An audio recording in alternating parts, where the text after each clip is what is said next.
So my Monarch service project was the USDA teaching garden with elementary students with Dr. Craig Wilson.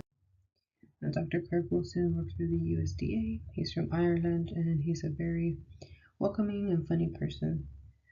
Overall, he's a great person and I would definitely work with him again if I ever got the opportunity.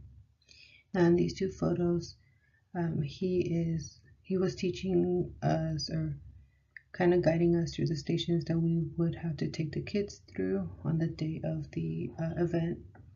So he's kind of just talking to us about what we would need to do and how we would need to lead the students. Now my group consisted of 5 other members, so it was a total of 6 of us. And in this photo we are not pictured in it because a few of them left before it was even taken. Also, Dr. Craig Wilson does not give a heads up when he's going to take a picture. As you can see, we were not paying attention at all. Now, the goal of the activity was to educate the children about monarchs and how to conserve and protect them through walking them through different activities. So if we had taught them correctly, then they could have carried this valuable information further down the road and possibly could have taught others what they knew, and they would just be spreading the information to different people, and different people, many more people would get educated on why and how we should conserve monarchs. Now in the picture to the left, it's a picture of a book that we were supposed to have given to the students. It's just kind of something they could read and learn a little more about the butterflies, and there's a lot of pictures, and as you can see on the cover of the book, it's made for children. Now in the picture to the right, it is a picture of the front page of the packet that the kids were supposed to be using. And in this packet, there's different activities. There's about 9 activities, which were the 9 stations that we were to lead them through. Each page was an activity for the station that we would be at. So each station had a corresponding page in this packet. It had different things, different activities such as planting seeds, catching insects with the net, and it also had butterfly haiku poems, just different things that they were to do throughout the different stations. Now this is a photo of the schedule that we were supposed to follow on the day of the event. In the first column, it has the group names, which is just the letters, and each pair or single person was in charge of a group of children, and whichever group you were assigned to, you would follow the time schedule that followed. So for example, group A would start at station 1, and group B would start at station 2, group C at station 3, so on and so forth. So the numbers next to the letters were the stations that you were supposed to be at that specific time period, all the way until lunch.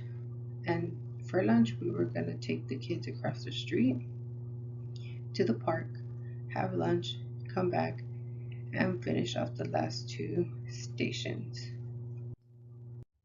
So everything I was previously talking about was the original plan.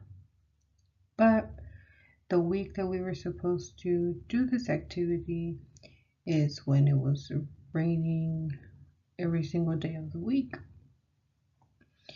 And since this activity is outside, we knew it was going to affect us. So we emailed Dr. Wilson to see what the plan was, and he was waiting out the weather a little. But finally, he decided to cancel the event. But since we still needed to get our credit, he had an alternate assignment for us to do. So instead of us, the college students, teaching the elementary students through the garden, he went to the elementary school and kind of just gave a lesson for them indoors, and then met up with us later at a different USDA building for us to do our project. Now, as you can see in this email, it doesn't really give a lot of detail about what we were going to be doing. So we didn't really know what we were doing until he was telling us what we were doing. It ended up just being him giving us a short lecture, and then he had two of his friends or volunteers that were actually going to volunteer with us for the garden as well. He also allowed them some time to speak to us and teach us or share with us their research that they're currently working on, which was very interesting. And after presenting their slideshows to us, since their offices or research facilities were at the building that we were at, they took us to their offices or their research labs to show us what they were actually working on. So in these two pictures, it's just Dr. Wilson lecturing us about bananas and plantains. In the left picture, it's a slide about bananas that no longer exist, or how we altered the bananas. And in the picture on the right, he was drawing out a chart about how these different bananas were related to each other or where they died off at. So yes, he did give us a mini lecture on bananas. So aside from Dr. Craig Wilson giving us a lecture, we also had two guest speakers, and the first one is pictured here.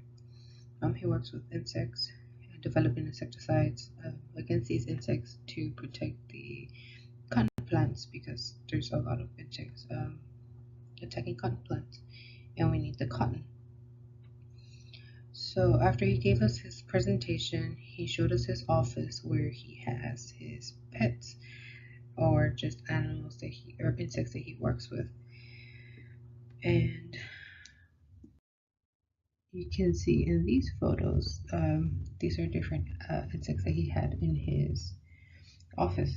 Now, the second two on the first row, so the spider eating the mouse and then the spider in its cage, that spider's alive.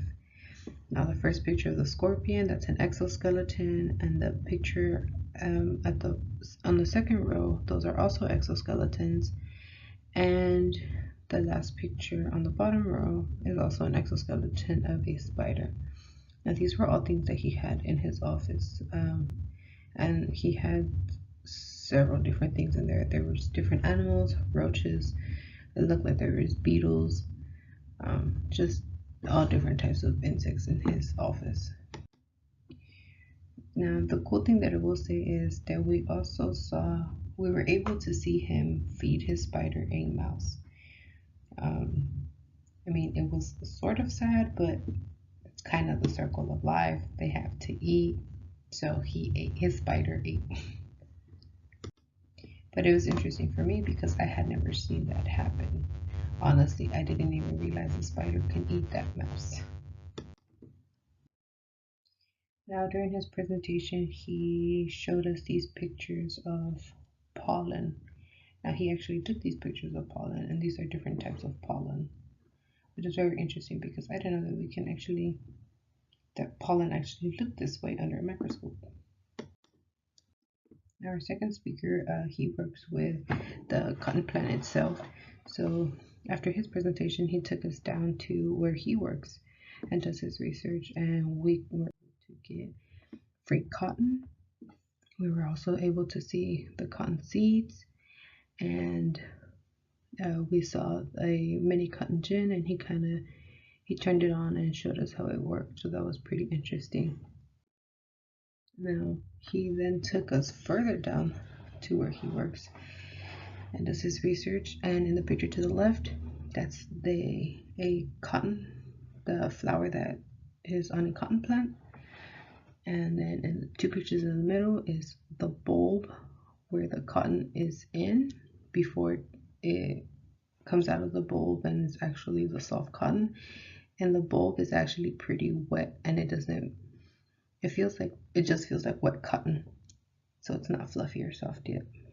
So then the picture at the bottom, that's the flower that grows on the plant. And then the picture to the right, these are all the different cotton plants that they work with and they test and they watch over. Now the ones that have yellow ribbons, those are flagged, which means that they're currently using them in a specific part of their research. So aside from having the two guest speakers, we took a mini field trip after lunch. We went to the bait barn fisheries, which is shown on this picture. So we drove from the building we were at to this bait barn, and the owner there showed us her water system that she has for her plants. And they've made this system. She showed us how the water drains and filters and is put back into where the plants are kept. Now, the way she had these plants set up was that they were planted in like pebbles, small little rocks, and with a lot of water. So they weren't completely submerged, but the whole bottom part of the plants, like where the roots were submerged. So these were like water type plants, and she showed us how their water system worked and how they use it.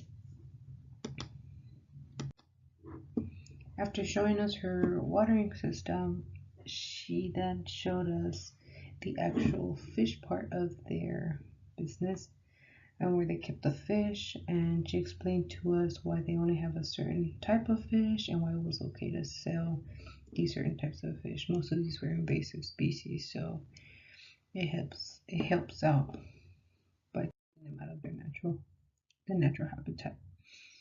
And these three pictures is the different pools that they kept different species of fish in.